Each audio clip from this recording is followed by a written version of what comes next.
الحمد لله الذي وحده والصلاة والسلام على من لا نبي بعده قرآن الكريم سورة الأنبياء سورة নম্বর 21 আয়াত নম্বর 47 আল্লাহ রাব্বুল আলামিন বলেছেন ونضع الموازين القسط ليوم القيامة আল্লাহ বলেন যে we shall place the scales to do justice on the day of judgment.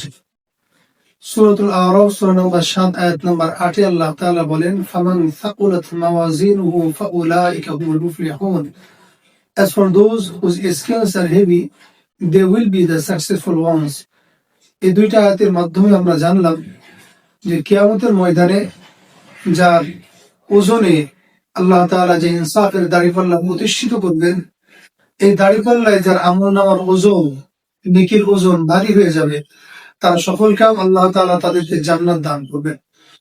এই শাওয়াল মাসে একটা বিগ অপরচুনিটি, একটা বড় সুযোগ আমাদের জন্য, যে সুযোগের মাধ্যমে আমরা আমাদের নেকির পাল্লাকে অনেক বেশি ভারী করতে পারবো ইনশাআল্লাহ তাআলা। কিতাবের নাম মুসলিম শরীফ, হাদিস নাম্বার 1164। রাসূল সাল্লাল্লাহু আলাইহি ওয়াসাল্লাম বলেছেন মান সামা রমাদান সুম্মা আতবাআহু সিত্তান মিন শাওয়াল কানা কাসিয়ামিদ দাহর। নবীজি বলেন, যে ব্যক্তি রমজানের রোজা রাখলো এবং শাওয়াল মাসে 6টা রোজা পালন করলো, আল্লাহ রাব্বুল আলামিন তাকে পুরো বছর, সারা বছর রোজা রাখার সওয়াব দান করবেন।